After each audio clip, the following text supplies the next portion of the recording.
In the summer of 2004, the Miller family thought they had finally caught a break. Mark and Linda Miller had been struggling financially for years. When they stumbled across a beautiful old home on Willow Street, renting for half the price of anything else in town, it felt like fate. But no one told them why the house had been empty for nearly 2 decades. That very night, while rain poured outside, Chloe woke to faint footsteps echoing in the hallway. At first, she thought it was her father. But when she peeked through the crack of her bedroom door, she froze. Dad, where are you? The figure was too tall, too thin, and it moved without making a sound. Over the next few nights, things grew worse. Chloe complained of whispers waking her up.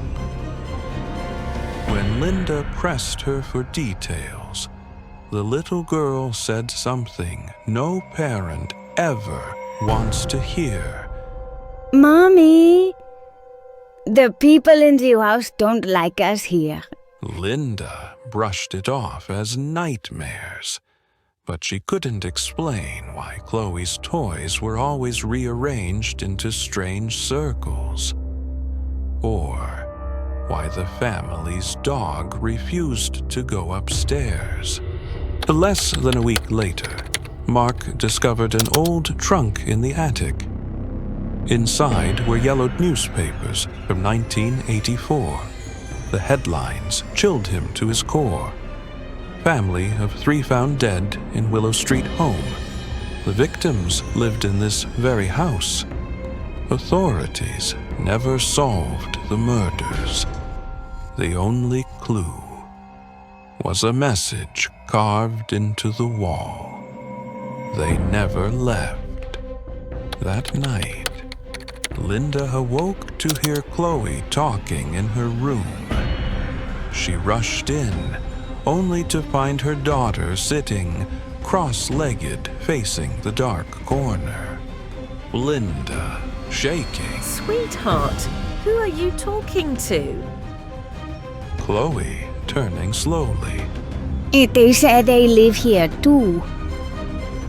Behind Chloe, carved faintly into the wall, were those same words. They never left. And within days, the house turned violent. Doors slammed by themselves.